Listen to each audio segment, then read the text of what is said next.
இந்த செக் பண்ணிட்டு போயிருப்போ எதுக்காகன்னு தெரியல, ஒரு நபர் ஒருத்தர் வந்தார். அவர் வந்து ஏதோ ஒரு பாக்ஸ், அதாவது எதுவும் பையெல்லாமே அலோட் பண்ணல எனக்கு தெரிஞ்சு.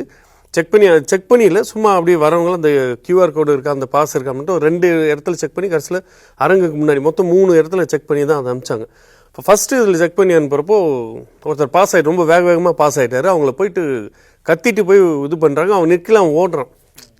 யாருன்னு தெரியல, பிடிங்கன்னு இந்த பவுன்சர் ஓடுறாங்க.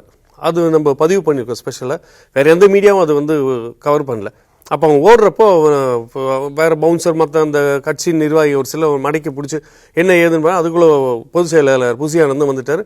பார்த்தா அவர் கையில் ஒரு ஸ்டீல் பாட்டிலில் ஒரு 2 நல்ல பெரிய பெரிய டப்பா, அதில் ஏதோ ஒரு மர்மமான ஒரு பொடி. அது எதுக்கு என்ன ஏதுன்னு சொல்லி பேசினா நம்ம அதுக்குள்ளே நம்ம வீடியோ எடுக்கிறத பார்த்துட்டு நம்மளை இது பண்ணி அப்படியே அவனை மடக்கி போ அப்படின்னு சொல்லிட்டு இது பண்ணாங்க. அந்த 2 பாட்டிலையும் வந்து ஒரு கட்சிக்காரர் ஒருத்தர் புசியானந்த் கையில் வச்சிருக்காரு. அது நம்ம அந்த இடத்துல இருந்து நம்ம வீடியோ கவரேஜ் நம்ம பண்ணோம். யாருக்கும் தெரியாது நம்ம அது எடுத்தது, நம்ம மீடியா பர்சன் கூட தெரியாது இருந்ததுனால அது நம்ம கைக்கு அந்த இது கிடச்சிச்சு. அதை நம்ம கொண்டு போயிட்டு அவங்க கட்சிக்காரங்க கொண்டு போய் ஒரு தனியாக அந்த நபரை ஒரு ரூமில் வெளியே கூட்டு போய் ஒரு ரூம் கிட்ட கூட்டு போயிட்டாங்க. அதுக்கப்புறம் என்ன நடந்துச்சுன்னு தெரியல. அது சம்மந்தமாக கேட்டால் அதுக்கான பதிலும் வரல.